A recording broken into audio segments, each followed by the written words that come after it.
મહેસાણા પ્રાથમિક શાળા નંબર 8 માં દેલા વસાહત ખાતે CK ફાઉન્ડેશન દ્વારા તથા મિશન નવ ભારત અંતર્ગત ભવ્ય કાર્યક્રમનું આયોજન કરવામાં આવ્યું હતું। પ્રાથમિક શાળાના બાળકોને તિથિ ભોજન પીરસવામાં આવ્યું હતું।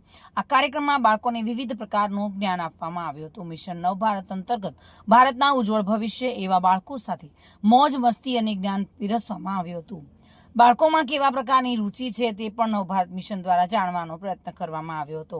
મોટાભાગના બાળકો વિદ્યાર્થીઓ આર્મી ડોક્ટર તથા એન્જિનિયર બનવાની ઈચ્છા વ્યક્ત કરી હતી। CK ફાઉન્ડેશન દ્વારા વિદ્યાર્થીઓને good touch and bed touch વિશે વિસ્તૃત માહિતી આપવામાં આવી હતી તથા યોગ જીવનની અંદર કેટલું મહત્વનું છે તેની પણ વિસ્તૃત માહિતી અપાઈ હતી। ભાવિન ભાવસાર સાથે bureau report, today Gujarati news.